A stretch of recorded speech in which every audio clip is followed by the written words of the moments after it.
Sorry, আমি পুরাতন গ্রুপে ঢুকে গিয়েছিলাম।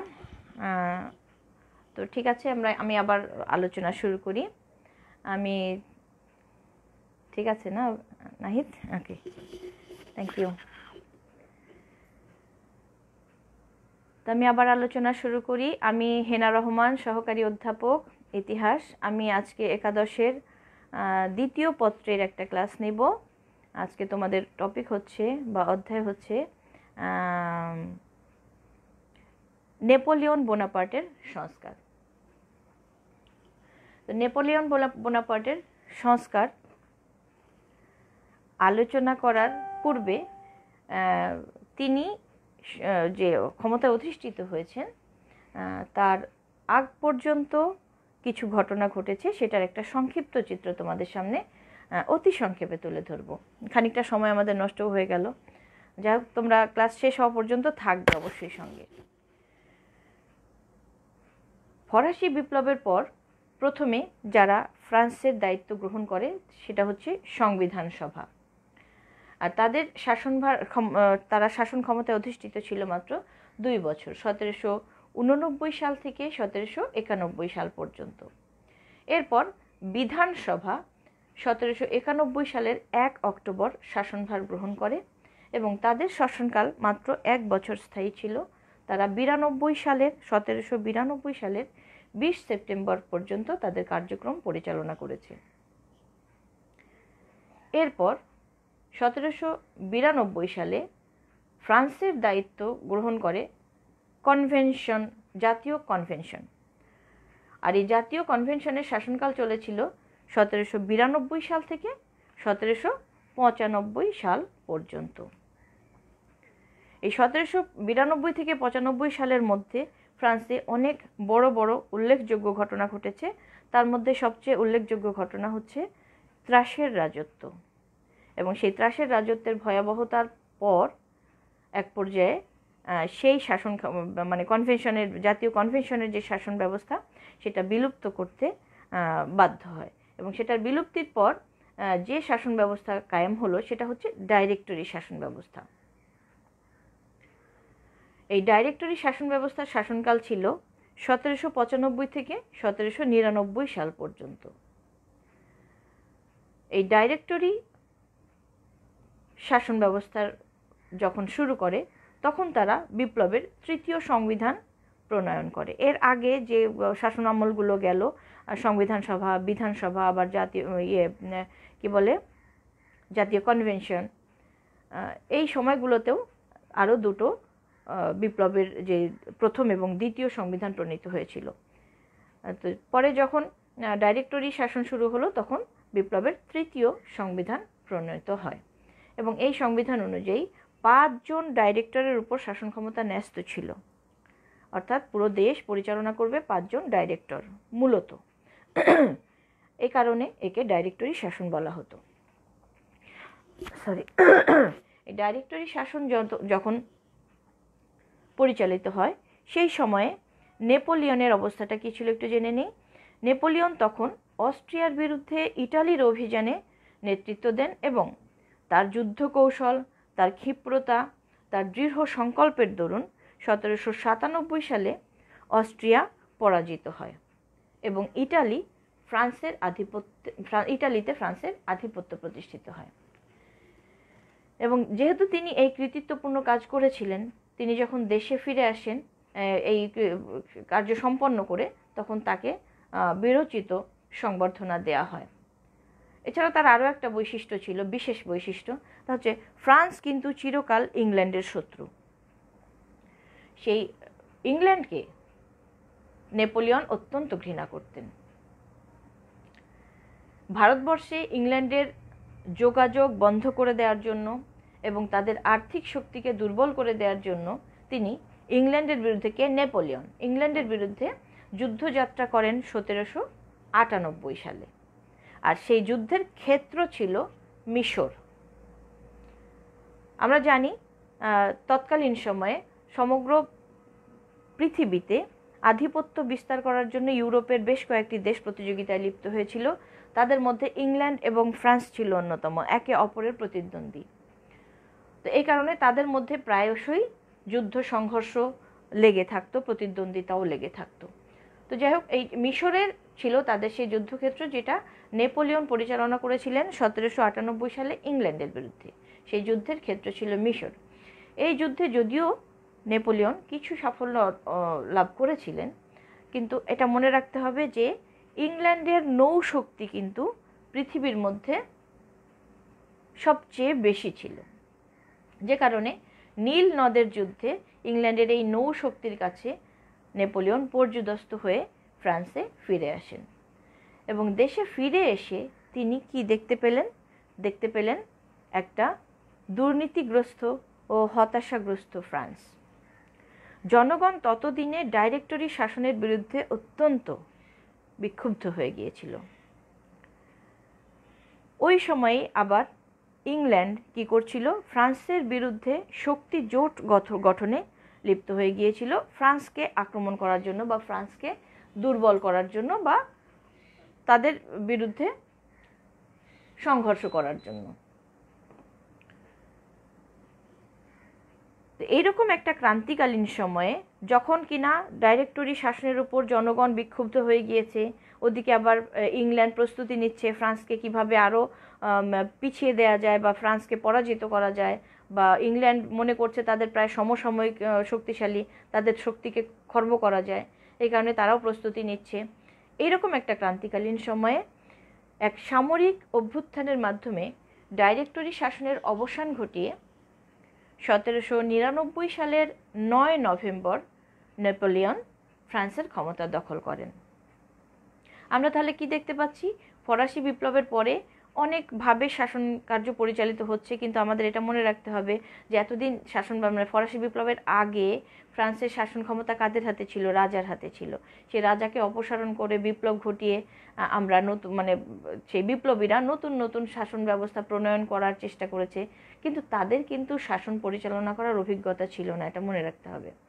যে কারণে তারা কেউই সফল হয়ে ওঠেনি, কেউ অতিরিক্ত করা হয়েছে, কেউ অতিরিক্ত নমনীয় হয়েছে, সব কিছু মিলিয়ে দেখা গেছে যে তাদের অনেক ধরনের প্রচেষ্টাই ব্যর্থ হয়েছে। এবং এই ব্যর্থতার পরে আমরা দেখতে পাচ্ছি নেপোলিয়ন এগুলো উপলব্ধি করেছেন এবং তিনি 1799 সালের 9 নভেম্বর ফ্রান্সের ক্ষমতা দখল করেন। এবং এরপরে তিনি তার এই পূর্ব অভিজ্ঞতা আছে যে এর আগের যে শাসনগুলো ছিল তাদের ত্রুটিগুলো কি কি ছিল। তিনি নিজে এই ফ্রান্সের যে ক্ষমতা গ্রহণ সেটা সম্পর্কে বলেছেন, আমি ফ্রান্সের রাজমুকুটকে মাটিতে পড়ে থাকতে দেখি, আমি তরবারির মাধ্যমে তা মাথায় তুলে নিই। তার এই বক্তব্যের মাধ্যমেই তার ক্ষমতার গ্রহণের একটা কারণ এবং কিভাবে তিনি ক্ষমতা গ্রহণ করেছেন এটা আমরা উপলব্ধি করতে পারি। তিনি বলতে চাচ্ছেন যে আমি রাজমুকুটকে মাটিতে পড়ে থাকতে দেখেছি, এর মানে তিনি বলতে চাচ্ছেন যে এখানে যে শাসন ব্যবস্থা ছিল সেটা আসলে কোনো শাসন ব্যবস্থাই ছিল না, সরকার এবং জনগণের মধ্যে সমন্বয় ছিল না, বা সরকারের সেই কার্যকলাপে জনগণ সন্তুষ্ট ছিল না, অর্থাৎ রাজ ক্ষমতাটা ছিল একেবারে বিক্ষিপ্ত অবস্থায়, যেটাকে তিনি রাজমুকুট মাটিতে পড়ে থাকার সঙ্গে তুলনা করেছেন। আর তরবারির মাধ্যমে আমি তা মাথায় তুলে নিয়েছি, এটা দিয়ে তিনি বুঝিয়েছেন যে তিনি শক্তি প্রয়োগের মাধ্যমে ক্ষমতা নিজের হাতে তুলে নিয়েছেন। তো যাই হোক, তিনি ক্ষমতা গ্রহণের পর ডাইরেক্টরি শাসনের পতন ঘটিয়ে বিপ্লবের চতুর্থ সংবিধান তিনি প্রণয়ন করেন এবং এই সংবিধান অনুযায়ী শাসনতন্ত্র অর্থাৎ ফ্রান্সের শাসনতন্ত্র 3 জন কনসুল দ্বারা গঠিত কনসুলেটরের উপর অর্পণ করা হয়। কি বলছি, নতুন শাসনতন্ত্র 3 জন কনসুল দ্বারা গঠিত কনসুলেটরের উপর অর্পিত হয়। এই যে 3 জন কনসুল, যদিও 3 জন কনসুল ছিলেন, কিন্তু আমরা দেখতে পাই এই 3 জন কনসুলের মধ্যে 1 নম্বর কনসুল যিনি ছিলেন তার হাতেই ছিল বলতে গেলে সকল ক্ষমতা, আইন প্রণয়ন, সকল প্রকার সামরিক বেসামরিক নিয়োগ, অর্থাৎ আমরা বলতে পারি যে সকল ক্ষমতাই এই 1 নং কনসুলের উপরে অর্পিত হয়। আর দ্বিতীয় এবং তৃতীয় কনসুল শুধুমাত্র পরামর্শ দিতে পারতেন। আর এই 1 নং কনসুলই ছিলেন, এই 1 নং কনসুলের দায়িত্ব প্রাপ্ত হন নেপোলিয়ন, অর্থাৎ তিনি প্রভূত ক্ষমতার অধিকারী হন। কনসুল হিসেবে নেপোলিয়ন প্রায় 5 বছর ক্ষমতার চর্চা করেছেন। 1799 সাল থেকে 1804 সাল পর্যন্ত এই 5 বছর তিনি কনসুল হিসেবে ফ্রান্স শাসন করেছেন। এ সময়ে কনসুল হিসেবে যখন তিনি ফ্রান্স শাসন করেছেন, তখন তিনি ফরাসি জাতির উন্নয়নের জন্য অভ্যন্তরীণ সংস্কারে আত্মনিয়োগ করেন। কারণ তিনি জানতেন যে তরবারির সাহায্যে সিংহাসন লাভ করলেও সংস্কার ও সুশাসন দিয়েই এটার স্থায়িত্ব রক্ষা করা সম্ভব। অর্থাৎ তিনি শক্তি প্রয়োগের মাধ্যমে শাসন ক্ষমতা অধিষ্ঠিত হয়েছিলেন ঠিকই, কিন্তু যদি তিনি সংস্কার না করেন এবং সুশাসন কায়েম না করেন, তাহলে তার এই ক্ষমতা দীর্ঘস্থায়ী হবে না। পূর্ববর্তী ইতিহাস তাই তাকে শিক্ষা দিয়েছে। এই জন্য তিনি সংস্কার কাজে মন দেন। তার সংস্কারের মূল উদ্দেশ্য ছিল 3টি। জাতির ক্ষতকে উপশম করা। জাতির ক্ষত বলতে এই যে বলছি, ফরাসি বিপ্লবের পূর্ববর্তী সময় জাতি যে তিক্ত বিরক্ত হয়েই ফরাসি বিপ্লব সম্পন্ন করলো, এবং বিপ্লবের পরেও যে শাসন এতদিন চলছে, প্রায় 10 বছর না, প্রায় 5 বছর, 6 বছর, 89 থেকে শুরু করে 95 সাল পর্যন্ত প্রায় 6 বছর যে শাসনগুলো চলেছে, তাতেও জাতি একেবারে ক্ষতবিক্ষত হয়ে গিয়েছে মানসিকভাবে, বাহ্যিকভাবে। সেই ক্ষতটাকেই উপশম করা ছিল তার একটি উদ্দেশ্য। আরেকটি উদ্দেশ্য হচ্ছে একটি সুষ্ঠু ও সুদৃঢ় শাসন ব্যবস্থা প্রতিষ্ঠা করা। ফ্রান্সে একটা সুষ্ঠু ও সুদৃঢ় শাসন ব্যবস্থা প্রতিষ্ঠা করা তার আরেকটি উদ্দেশ্য ছিল এই সংস্কারের। আরেকটা যেটা দেখতে পাচ্ছি সেটা হচ্ছে সামাজিক ও অর্থনৈতিক ক্ষেত্রে বৈষম্য দূর করে ফরাসি সমাজে সাম্য প্রতিষ্ঠা করা, তার এটি তৃতীয় উদ্দেশ্য ছিল। কাজে এই যে উদ্দেশ্যগুলো, এগুলোকে সামনে রেখেই নেপোলিয়ন ফরাসি জাতির সর্বাঙ্গীন উন্নয়নের জন্য সংস্কার কাজে মনোনিবেশ করেন। এবং তিনি যে সংস্কারগুলো করেছিলেন তাকে আমরা বেশ কয়েকটা ভাগে ভাগ করতে পারি, যেমন প্রশাসনিক সংস্কার, অর্থনৈতিক, আইন, সামাজিক, শিক্ষা, এরকম নানাবিধ সংস্কার তিনি সাধন করেছিলেন। তা আমরা এক এক করে খুব সংক্ষেপে এগুলোর আলোচনা করে যাই। প্রথমে যিনি যে সংস্কার কাজে হাত দিয়েছিলেন সেটা হচ্ছে প্রশাসনিক সংস্কার। নেপোলিয়ন ফ্রান্সে একটি শক্তিশালী কেন্দ্রীয় শাসন ব্যবস্থা প্রতিষ্ঠা করতে চেয়েছিলেন, আর এজন্য তিনি দেশ থেকে সব ধরনের দলাদলি বিলোপ করেন। প্রথমেই স্বৈর শাসন কায়েম করতে হলে দল থাকলে তো চলবে না, গণতন্ত্র এবং স্বৈরতন্ত্র একসাথে চলতে পারে না। তিনি উপলব্ধি করেছিলেন যদি স্বৈরতন্ত্র কায়েম না করেন তাহলে এই দেশের পরিবর্তন আনা সম্ভব নয়। দেশের যে অবস্থা তাতে স্বৈরতন্ত্রকেই তিনি বেছে নিয়েছিলেন। এজন্য প্রথমে এসেই তিনি সমস্ত প্রকারের দলাদলি বিলোপ করেন। আরও যেটা করেন তা হচ্ছে সমাজ থেকে শ্রেণী বিভাগ তুলে দেন। ফরাসি বিপ্লবের কারণের সময় তোমরা জেনেছ যে ফ্রান্সের সমাজে তখন 3টা স্তরে বিভক্ত ছিল, প্রথম, দ্বিতীয়, তৃতীয়। তৃতীয় স্তরে আর দ্বিতীয় স্তরে যারা ছিল তারা প্রায় কাছাকাছি ছিল, আর সমাজের সকল ক্ষমতা এবং সম্পদ কুক্ষিগত ছিল শুধুমাত্র প্রথম শ্রেণীর হাতে। এই যে শ্রেণী বিভাগ, এই বিভাগটা তিনি তুলে দেন। এই যে বললাম প্রথম বিভাগের উপরে সমস্ত ক্ষমতা এবং অর্থনীতি তাদের হাতেই ঘোরাফেরা করতো, এদেরকে বলা হতো সুবিধাভোগী শ্রেণী। তো এই যে তার আরও একটা সংস্কার ছিল প্রশাসনিক ক্ষেত্রে, যে তিনি এই সুবিধাভোগী শ্রেণী বিলোপ করেন। সমাজে কোনো সুবিধাভোগী শ্রেণী থাকবে না, সমাজে সকলেই সমান থাকবে। তিনি আরও যেটা করেন তা হচ্ছে দাস প্রথা বিলুপ্তি ঘোষণা করেন।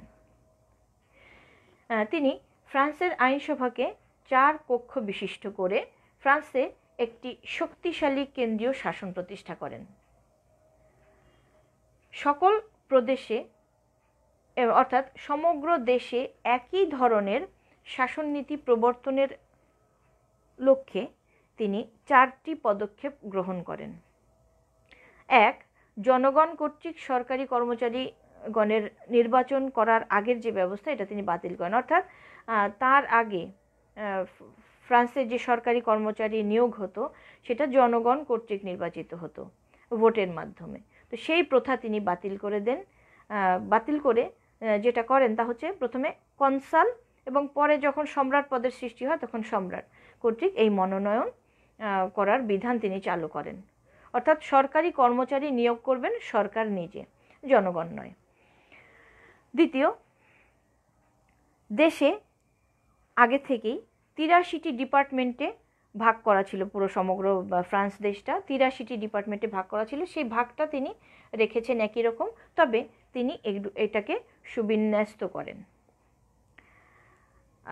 এটাকে নতুন করে আবার সেই 83টি ভাগই থাকলো, কিন্তু সেটার কার্যক্রম কীরকম হবে সেটা তিনি সুবিন্যস্ত করেন। আরেকটা যেটা করলেন, এই যে 83টা ডিপার্টমেন্ট, এই প্রত্যেকটা ডিপার্টমেন্টে তিনি একজন করে প্রিফেক্ট নিয়োগ করেন। প্রিফেক্ট মানে তার প্রতিনিধি, যাকে নিয়োগ করছেন সেই পদটার নাম প্রিফেক্ট, এবং সেই প্রিফেক্টকে সহযোগিতা করার জন্য আরও কয়েকজন সাব প্রিফেক্ট, মেয়র, এই সমস্ত পদ তিনি নিয়োগ করেন, এবং এই প্রত্যেকটা ব্যক্তিকে তিনি নিয়োগ করে পাঠাতেন, যাতে সমগ্র দেশে একই শাসন ব্যবস্থা কায়েম থাকে এবং একই মানে ওনার মতাদর্শে যারা বিশ্বাসী বা ওনার অনুগত যে শ্রেণী আছে তাদের দ্বারা শাসন করাকেই তিনি সমীচীন মনে করেছেন। তাহলে সঠিক কাজটা হবে, উনি যা চাচ্ছেন সেটাই পাবেন। আরেকটা যেটা বিচার বিভাগের কাঠামো, যদিও তিনি পরিবর্তন করেননি, কাঠামো একই রকম ছিল আগের মতো, তো এক্ষেত্রেও তিনি বিচারকদের নিয়োগের দায়িত্ব সম্পূর্ণ নিজ হাতে তুলে নেন। বিচারক কারা হবেন সেটা সম্রাট নিজেই নিয়োগ করবেন। তো এভাবে প্রশাসনিক ক্ষেত্রে, অর্থাৎ প্রশাসনের শুরু থেকে শেষ পর্যন্ত, নিচু থেকে উঁচু পর্যন্ত প্রতিটা ক্ষেত্রের সরকারি কর্মকর্তা কর্মচারী যা বেশি মানে যারা ক্ষমতা সম্পন্ন, সেই নিয়োগটা সম্পূর্ণ নিজের হাতে রেখে তিনি সমগ্র প্রশাসন নিজের নিয়ন্ত্রণে নিয়ে আসেন।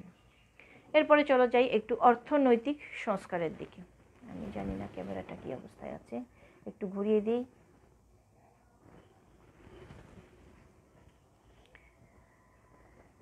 অর্থনৈতিক সংস্কার নিয়ে একটু আলোচনা করি। নেপোলিয়ন ফ্রান্সের অর্থনৈতিক কাঠামো সুদৃঢ় ভিত্তির উপর প্রতিষ্ঠিত করার জন্য 1800 খ্রিস্টাব্দে ব্যাংক অফ ফ্রান্স নামে একটি জাতীয় ব্যাংক প্রতিষ্ঠা করেন, যা ছিল অর্থনীতির ক্ষেত্রে তার শ্রেষ্ঠ দান।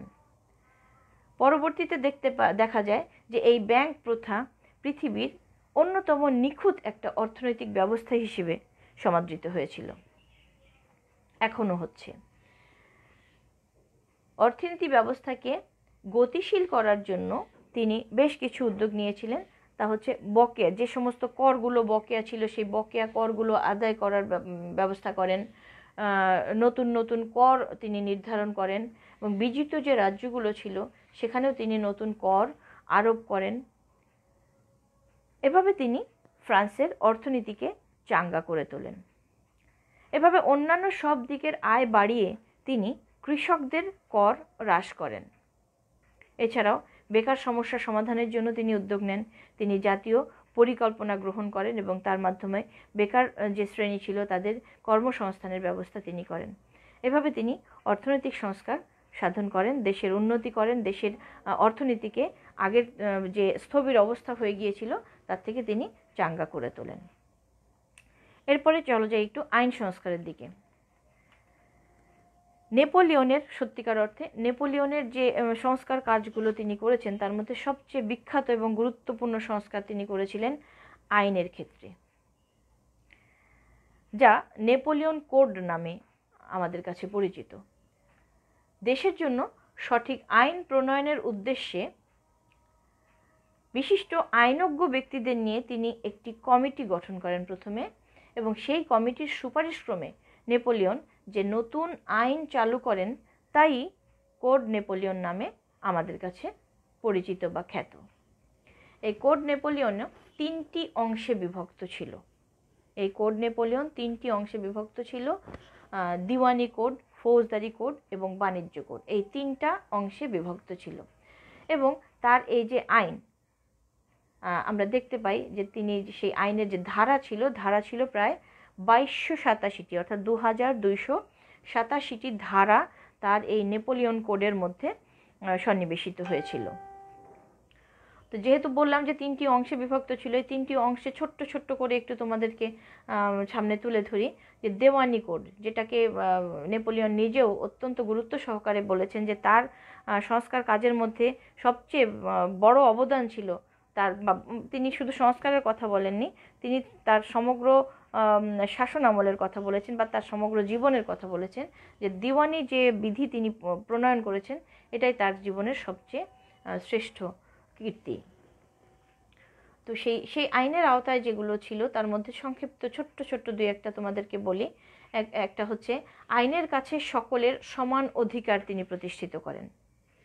এর আগে সমাজে এর আগেও বলেছি যে ফ্রান্সের সমাজে শ্রেণীবিভেদ ছিল, উঁচু নিচু ভেদাভেদ ছিল এবং উঁচু স্তরের মানুষরা আইনের আওতায় পড়তেন না। তারা অপরাধ করলে তাদের শাস্তি হতো না। আবার ছোট যারা ছিল, নিচু জাতের যারা ছিল, তারা ছোট অপরাধ করলেও বড় শাস্তি পেতেন। তো সেই ব্যবস্থা তিনি বিলোপ করে আইনের কাছে সকলকে সমান বলে তিনি প্রতিষ্ঠিত করেন। আরেকটা হচ্ছে সামাজিক সাম্য স্থাপিত করেন। সমাজে সামাজিক সাম্য স্থাপিত করেন। কোনো ব্যক্তি বা পরিবারের বিশেষ অধিকার তিনি লোপ করে দেন। আরেকটা বলছি, বংশকৌলিন্য বাদ দিয়ে তিনি ব্যক্তিগত যোগ্যতার ভিত্তিতে নাগরিককে চাকুরি লাভের অধিকার দেন তার এই দেওয়ানি আইনের মাধ্যমে। কি বললাম? যে কৌলিন্য বাদ দিয়ে, আগে বংশকৌলিন্য দিয়ে যোগ্যতা বিচার করা হতো, সেই বংশকৌলিন্য বাদ দিয়ে তিনি ব্যক্তিগত যোগ্যতাকে ভিত্তি করে নাগরিকের চাকরি দেওয়ার বিধান প্রচলন করেন। যে ব্যক্তি যে পদের জন্য যাকে অধিক যোগ্য বলে মনে হবে, প্রতিযোগিতামূলক পরীক্ষার মাধ্যমে তিনি পরীক্ষা নেওয়ার ব্যবস্থা করবেন এবং তার মাধ্যমে যে যোগ্যতা প্রমাণ করতে পারবে তাকেই তিনি চাকরি লাভের অধিকারী, এই অধিকার তিনি দেন তার এই বিধির মাধ্যমে। আর একটা হচ্ছে পৈতৃক সম্পত্তিতে সকল সন্তানের সমান অধিকার দেন। এর আগে এটা ছিল না, মেয়ে সন্তানরা কম অধিকার পেত। তো পৈতৃক সম্পত্তিতে সকল সন্তানের সমান অধিকার দেওয়ার বিধান তিনি চালু করেন। বিবাহের ক্ষেত্রে তিনি নতুন বিধান করেন যে বিবাহের ক্ষেত্রে রেজিস্ট্রি বিবাহ করতে হবে এবং বিবাহ বিচ্ছেদকেও তিনি বৈধ বলে ঘোষণা করেন তার এই দেওয়ানি কোডের মাধ্যমে। সন্তানের ভরণ পোষণের ক্ষেত্রে পিতার বৈধ দায়িত্ব, মানে সন্তানের ভরণ পোষণ সবসময় পিতার বৈধ দায়িত্ব বলে তার এই কোডের মাধ্যমে ঘোষিত হয়। আর বিচারের ক্ষেত্রে, বিচার ব্যবস্থার ক্ষেত্রে জুরি প্রথা প্রবর্তন করা হয়। জুরি প্রথা মানে তোমরা হয়তো জানো যে কোনো বিষয় নিয়ে যখন আদালতে মামলা করা হয় আর সেটার মীমাংসা একজন বিচারক যদি দেন, সেই ক্ষেত্রে ভুল বা পক্ষ বিপক্ষ হয়ে যাওয়ার সম্ভাবনা আছে।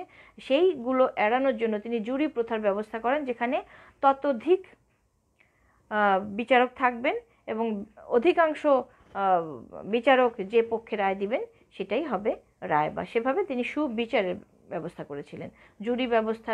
জুরি প্রথা প্রবর্তন করে তিনি সমাজে সুবিচারের ব্যবস্থা করেছিলেন।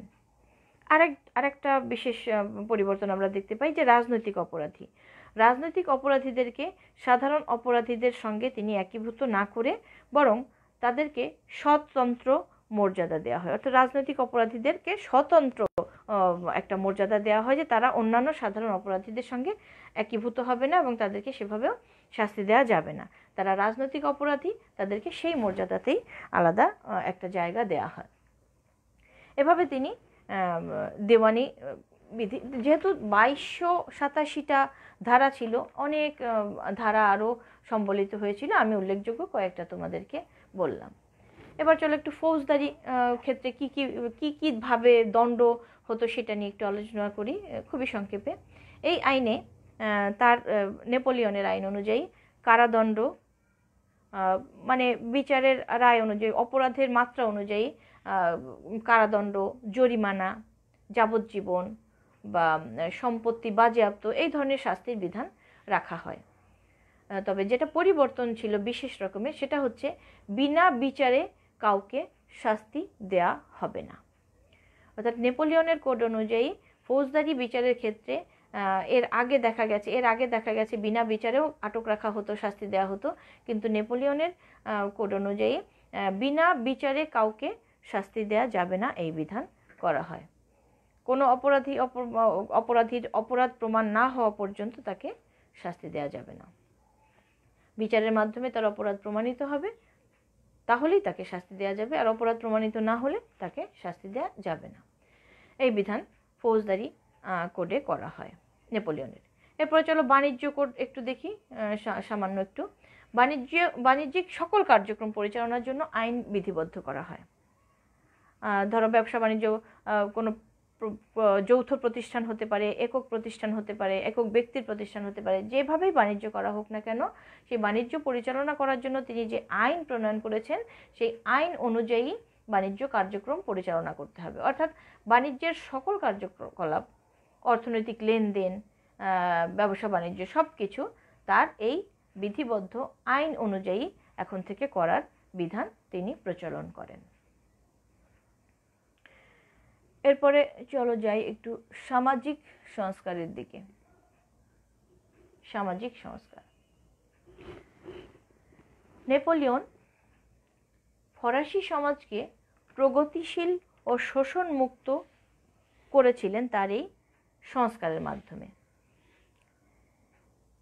তিনি শাসন ক্ষেত্রে নিজে যদিও স্বৈরাচারী ছিলেন, তা সত্ত্বেও সামাজিক বৈষম্য দূর করার জন্য তিনি শ্রেণীগত মর্যাদার পরিবর্তে ব্যক্তিগত যোগ্যতাকেই বেশি মূল্যায়ন করতেন।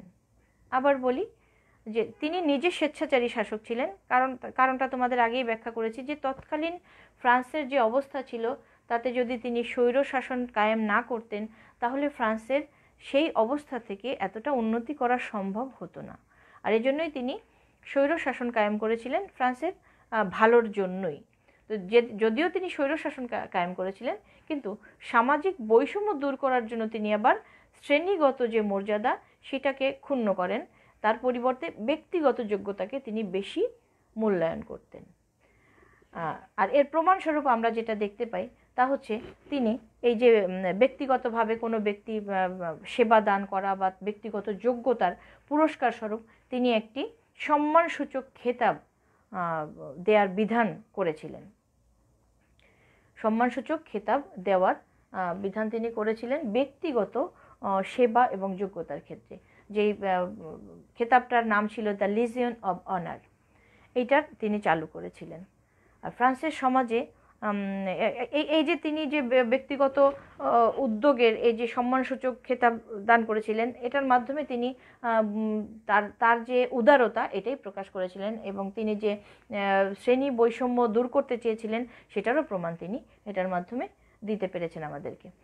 ফ্রান্সের সমাজে তখন যে ঘৃণ্য কলুষিত প্রথাগুলো ছিল সেগুলো তিনি উচ্ছেদ করে আইনের দৃষ্টিতে সকলকে সমান বলে আখ্যায়িত করেন। অর্থাৎ সমাজের উচ্চ স্তর নিচু স্তর বলে কিছু নেই, আইনের দৃষ্টিতে সকলের সমান। যে যেরকম অপরাধের জন্য বিচার প্রার্থনা করবে একই রকম শাস্তি সবার জন্য প্রযোজ্য হবে। এরপরে যে একটু শিক্ষা সংস্কারে, নেপোলিয়নের শিক্ষা সংস্কারের মূল উদ্দেশ্য ছিল রাষ্ট্রের প্রতি নাগরিকের আনুগত্য সৃষ্টি করা। আবার বলি, নেপোলিয়নের শিক্ষা সংস্কারের মূল উদ্দেশ্য ছিল রাষ্ট্রের প্রতি নাগরিকদের আনুগত্য সৃষ্টি করা। কাজেই শিক্ষকদেরও কর্তব্য ছিল ছাত্রদেরকে রাষ্ট্রের প্রতি অনুগত করে তোলার শিক্ষা দেওয়া। এটাও রিপিট করি, কাজেই শিক্ষকদের উপরেও বা শিক্ষকদের কর্তব্যও ছিল ছাত্রদেরকে রাষ্ট্রের প্রতি অনুগত করে তোলার শিক্ষা দেয়া। যে নেপোলিয়নের শিক্ষা ব্যবস্থা 4টি স্তরে বিভক্ত ছিল, আমাদেরই মতন এখন যেরকম আছে প্রাথমিক, মাধ্যমিক, তার থেকে একটু আলাদা আছে। প্রাথমিক মাধ্যমিকের পরে একটা স্তর দেখতে পাচ্ছি টেকনিক্যাল, এবং আরেকটা হচ্ছে উচ্চ পর্যায়। অর্থাৎ প্রাথমিক এবং মাধ্যমিক পর্যায় শেষ করার পর যারা কৃতিত্বের সঙ্গে শেষ করে বা ভালো রেজাল্ট করে এবং আরও পড়াশোনা করার যোগ্য বলে মনে করা হয় তারা উচ্চতর পর্যায়ে যাবে। আর যারা মাধ্যমিক পর্যায় পর্যন্ত খুব একটা সফল নয় বা প্রমাণ করতে পারেনি যে তারা পড়াশোনার প্রতি ঝোঁক আছে বা তারা কিছু পড়াশোনার পারপাজে কিছু করতে পারবে, প্রমাণ যারা দিতে পারেনি তারা টেকনিক্যাল লেখাপড়ায় চলে যাবে। এই 4টা স্তরে তার শিক্ষা ব্যবস্থাটাকে তিনি ভাগ করেছিলেন। সমগ্র দেশে একই শিক্ষা ব্যবস্থা চালু করার জন্য তিনি 1808 সালে ইউনিভার্সিটি অব প্যারিস নামে একটা বিশ্ববিদ্যালয় গঠন করেন। অর্থাৎ এই বিশ্ববিদ্যালয়ের মাধ্যমে সমগ্র ফ্রান্সে যে শিক্ষা কার্যক্রম এটা পরিচালিত হবে। সমগ্র ফ্রান্সের আনাচে কানাচে যে শিক্ষা কার্যক্রমগুলো সব কিছু পরিচালিত হবে এই ইউনিভার্সিটি অফ প্যারিসের অনুযায়ী। আর তিনি কি করলেন, এই যে সমগ্র পর্যায়ের যে লেখাপড়া পাঠ্য, এই পাঠ্যসমূহ নির্ধারণ করে দিতেন নেপোলিয়ন নিজে। অর্থাৎ এই শিক্ষা সংস্কারের পিছনে তার মূলত দুটি উদ্দেশ্য কাজ করেছিল বলে আমরা এখন মনে করি। এক, শিক্ষার মাধ্যমে তার স্বৈর শাসনের পক্ষে, তিনি যে স্বৈর শাসন পরিচালনা করছেন সেই স্বৈর শাসনের পক্ষে একটি সমর্থক শ্রেণী তৈরি করা। অর্থাৎ যে জেনারেশনটা লেখাপড়া করছে তারা নেপোলিয়নকে পছন্দ করবে বা তার পক্ষেই মত দিবে, এই একটা শ্রেণী, শিক্ষার মাধ্যমে এই শ্রেণী তৈরি করা যে নেপোলিয়ন যা করছেন সবই সঠিক, এই শ্রেণী তৈরি করা। আর একটা উদ্দেশ্য হচ্ছে এই শিক্ষার মাধ্যমে ফ্রান্সে একটি দক্ষ ও উপযুক্ত জনশক্তি গড়ে তোলা। মূলত এই দুটো উদ্দেশ্যেই তার শিক্ষা কার্যক্রম পরিচালিত হয়েছিল। তবে যদি এখনকার দৃষ্টিভঙ্গি দিয়ে দেখি তাহলে হয়তো আমাদের কাছে ভালো মনে হবে না, কিন্তু যদি তৎকালীন প্রেক্ষাপটে আমরা দাঁড়িয়ে চিন্তা করি তাহলে আমি বলবো, বা তোমরাও হয়তো বা উপলব্ধি করবে, যে তার সিদ্ধান্তগুলো একান্ত ভুল ছিল না। তিনি হয়তো সময় উপযোগী সিদ্ধান্ত নিয়েছিলেন বলেই ফ্রান্সের অবস্থার পরিবর্তন হয়েছিল। এরপরে যাই একটু ধর্মীয় সংস্কারে। ধর্মীয় সংস্কার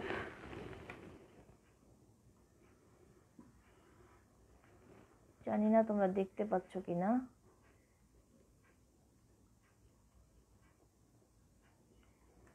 হয়তো দেখতে পাচ্ছ একটু একটু।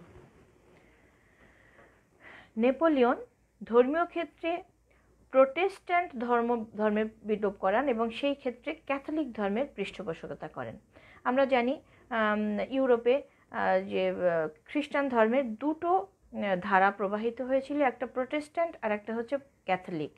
তো তিনি প্রোটেস্ট্যান্ট ধর্মের বিলোপ করেন, অর্থাৎ যখন রাজার আমল ছিল তখন প্রোটেস্ট্যান্ট ধর্মই প্রচলিত ছিল। যখন রাজতন্ত্র বিলুপ্ত হয়ে গিয়েছে, এরপরে তিনি যখন শাসক হন তিনি ক্যাথলিক ধর্মের পৃষ্ঠপোষকতা করেন। এখানে আরেকটু উল্লেখ করতে হবে যে পূর্বে ফ্রান্সের যে সরকার, রাষ্ট্র এবং গির্জার মধ্যে, অর্থাৎ ধর্ম এবং রাষ্ট্র, এই দুটোর মধ্যে প্রায় সংঘর্ষ লেগে থাকতো। তো নেপোলিয়নের উদ্দেশ্য ছিল এই রাষ্ট্র এবং গির্জার মধ্যে সংঘর্ষ ধ্বংস করা বা বিলোপ করা বা রোধ করা, থামিয়ে দেয়া। এই জন্য তিনি ধর্মীয় মীমাংসার ব্যবস্থা করেন। 1801 সালে ধর্মীয় মীমাংসা আসলে এই যে চার্চ বা গির্জা, এই গির্জার সঙ্গে রাষ্ট্রের এক ধরনের সন্ধি, ধর্মীয় মীমাংসা। তো 1801 সালে এই ধর্ম মীমাংসার মাধ্যমে স্থির হয়, উভয় পক্ষের উপস্থিতিতে আলাপ আলোচনার মাধ্যমে স্থির হয় যে ফরাসি চার্চের ঊর্ধ্বতন যাজকগণ প্রথমে রাষ্ট্র কর্তৃক নিযুক্ত হবেন।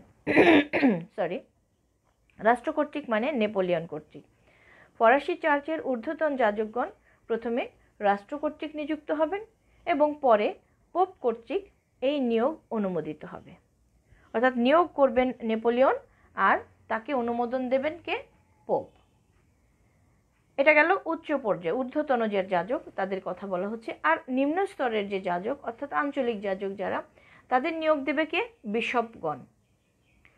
বিশপগণ নিয়োগ দেওয়ার পরে এই নিয়োগ আবার সরকার দ্বারা অনুমোদিত হবে।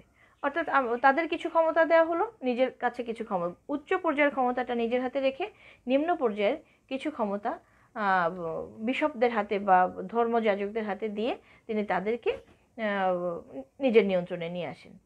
এবং আরও বিধান করলেন যে যাজক, সর্বস্তরের যাজকদেরকে সরকার কর্তৃক বেতন দেয়া হবে। অর্থাৎ তাদেরকে এখন থেকে সরকারি কর্মকর্তা হিসেবে ধর্মীয় ক্ষেত্রে নিযুক্ত করা হয়। এর আগে কিন্তু যাজকদের আলাদা একটা ক্ষমতা ছিল, রাষ্ট্রের পরই যাজকদের অবস্থান ছিল। রাষ্ট্র যে পরিমাণ রাজস্ব আদায় করত, যাজকদের হাতে বেশ কিছু জমি জমা দিয়ে দেওয়া হতো চার্চ পরিচালনার জন্য। তো এভাবে তারা আলাদা স্বাধীন সত্তা ছিল, তারা একটা, সেই স্বাধীন সত্তাটার বিলোপ করা হয়, বিলুপ্ত করেন এই নেপোলিয়ন। এবং এই ধর্ম মীমাংসার মাধ্যমে প্রকৃতপক্ষে আমরা যেটা দেখতে পেলাম তা হচ্ছে চার্চের উপর নেপোলিয়ন তার নিজ ক্ষমতা প্রতিষ্ঠিত করেন। এভাবে যেটা হলো, চার্চের উপর নিজের ক্ষমতাও প্রতিষ্ঠিত হলো এবং চিরদিনের জন্য রাষ্ট্র এবং গির্জার মধ্যে যে দ্বন্দ্বগুলো মধ্যে মধ্যে সামনে চলে আসতো সেটা কিন্তু বন্ধ হয়ে গেল। এভাবে তিনি ধর্মীয় সংস্কার সাধন করেছিলেন। এরপর আরেকটা অধ্যায় আছে, শিল্প অধ্যায় নয়, টপিক শিল্প ও বাণিজ্য, আরেকটা সংস্কার আর কি, শিল্প ও বাণিজ্য সংস্কার। ব্যবসা বাণিজ্যের উন্নতির দিকেও নেপোলিয়নের সজাগ দৃষ্টি ছিল। 1802 খ্রিস্টাব্দে তিনি বণিক সংঘ পুনর্গঠন করেন। যে বণিক সংঘ ছিল সেটাকে তিনি পুনর্গঠন করেন এবং শিল্পোৎপন্ন দ্রব্য সংক্রান্ত উপদেষ্টা পরিষদ গঠন করেন। অর্থাৎ এই শিল্পোৎপন্ন দ্রব্যগুলো দেশে কোন কোয়ালিটি দেয়া হবে, মানে দেশের মধ্যে কোনগুলো থাকবে, বাইরে কোনগুলো রপ্তানি করা হবে, এই সংক্রান্ত উপদেষ্টা পরিষদ তিনি গঠন করেন। এছাড়াও বিদেশি প্রতিযোগিতা থেকে দেশীয় শিল্প সামগ্রীকে রক্ষা করার জন্য তিনি আমদানির উপরে উচ্চ হারে শুল্ক আরোপ করেন। যদি আমদানি উচ্চ হারে শুল্ক আরোপ করার কারণে যে বাইরে থেকে যে বস্তুটা আসছে সেটার মূল্য বেড়ে যাবে, বিক্রয় মূল্য বেড়ে যাবে, কাজেই দেশের পণ্যগুলো আনুপাতিক হারে কম মূল্যে বিক্রয় করা যাবে, সেই ক্ষেত্রে দেশের পণ্য বেঁচে যাবে।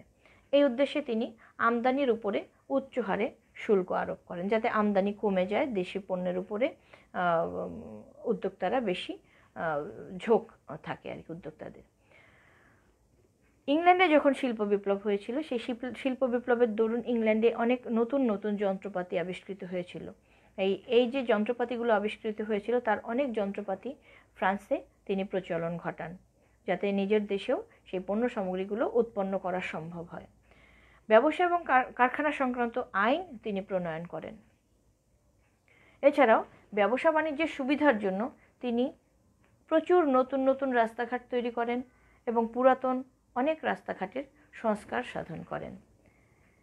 এভাবে ফ্রান্সের জাতীয় জীবনে তিনি উন্নতি এবং সমৃদ্ধি আনতে সম্ভবপর হয়েছিলেন। অর্থাৎ নেপোলিয়নের যে শাসনামল সেটা জনহিতকর কাজের জন্য আজও বিখ্যাত হয়ে আছে। তিনি বেকার সমস্যা সমাধান করেন, অসংখ্য রাস্তাঘাট তৈরি করেন, সেতু নির্মাণ করান, পোতাশ্রয় নির্মাণ করান, সমুদ্র বন্দর, স্থাপত্য কীর্তি এগুলো নির্মাণ করে তিনি স্মরণীয় হয়ে আছেন। নেপোলিয়ন তার সংস্কারের মাধ্যমে নতুন এবং পুরাতনের মধ্যে একটা সমন্বয় করার চেষ্টা করেছিলেন। নতুন এবং পুরাতন কেন বলছি? পুরাতন মানে তিনি নিজে স্বৈর শাসন প্রতিষ্ঠা করেছিলেন, এটা হচ্ছে পুরাতন পন্থা। আমরা জানি যে যখন রাজতন্ত্র ছিল তখনও এই স্বৈর শাসনই ছিল, তবে তাদের স্বৈর শাসন ছিল স্বেচ্ছাচারিতা, যথেচ্ছাচার। আর এই স্বৈর শাসনের সময় আমরা দেখছি তার এই স্বৈর শাসনের উদ্দেশ্য ছিল দেশের কল্যাণ সাধন, দেশের উন্নতি সাধন। তো এই যে তার স্বৈর শাসন, এটাকে আমরা বলছি পুরাতনপন্থী। আর নতুন যেটা বলছি যে নেপোলিয়ন পুরাতন এবং নতুনের মধ্যে সমন্বয় করতে চেষ্টা করেছিলেন। নতুনটা কি হচ্ছে? তিনি সাম্য এবং ভ্রাতৃত্বকে প্রাধান্য দিয়েছিলেন, এটা হচ্ছে নতুনত্ব। তাহলে তিনি স্বৈর শাসনের মাধ্যমে নিজে স্বৈরাচারী শাসক হয়েও সাম্য এবং ভ্রাতৃত্বের প্রতি তিনি প্রাধান্য দিয়েছিলেন। নেপোলিয়ন তার যে আইনের সংস্কার তার সম্পর্কে নিজে বলেছেন যে আমি 40টি যুদ্ধে জয়লাভ করেছি। আমি যে 40টি যুদ্ধে জয়লাভ করেছি তা আমার প্রকৃত গৌরবের বস্তু নয়, বরং যা কোনোদিন নষ্ট হবে না তা হলো আমার রচিত চিরস্মরণীয় দেওয়ানি বিধি।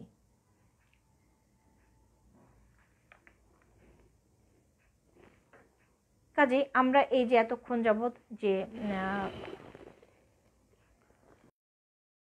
সরি, নেপোলিয়ন সম্পর্কে যে এত কিছু জানলাম, নেপোলিয়নের সংস্কার সম্পর্কে একটু আমি পরিসমাপ্তি করব তোমাদের সাথে কথার।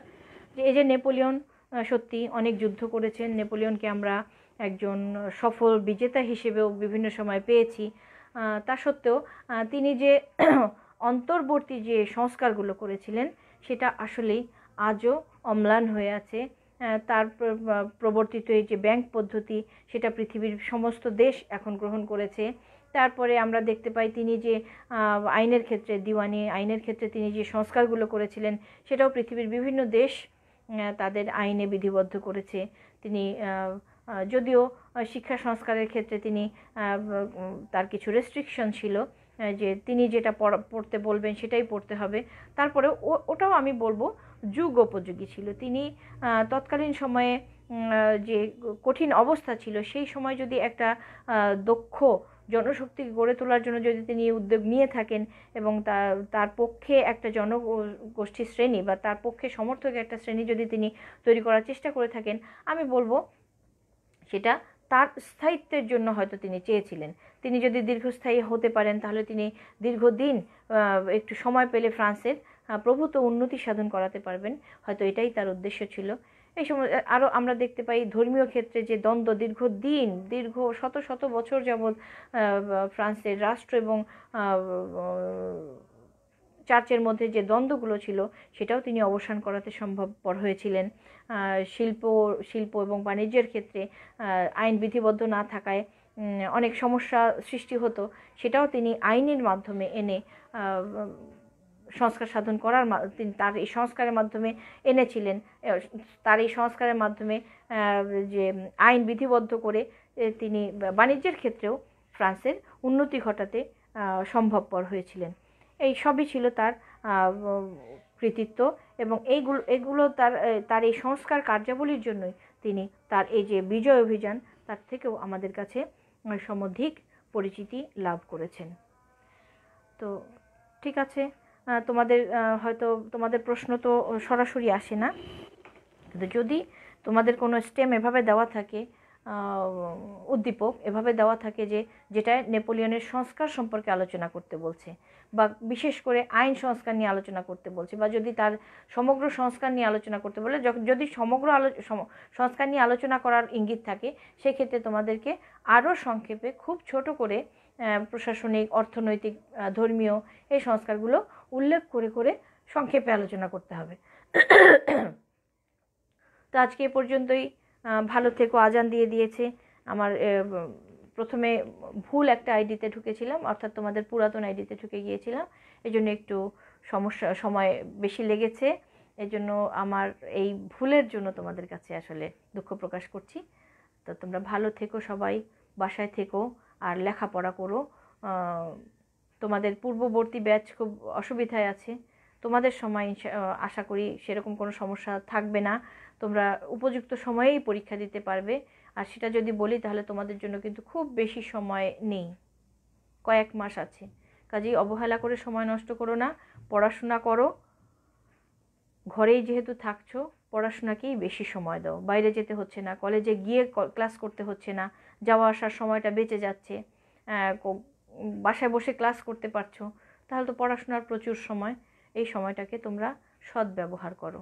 বাসার বাইরে যাবে না, যদি একান্ত প্রয়োজনে যেতে হয় বিধি অনুযায়ী হাত ধুবে সাবান দিয়ে, আমি তো বলবো বাসায় এসে কাপড় চাপড় নিজের হাতে কেচে গোসল করে ফেলবে, তারপরে বাড়ির বাকি সবার সামনে যাবে। এটা হলে আমরা নিরাপদে থাকতে পারবো। তো ঠিক আছে, আজকে এ পর্যন্তই। সবাই ভালো থেকো। আল্লাহ হাফেজ।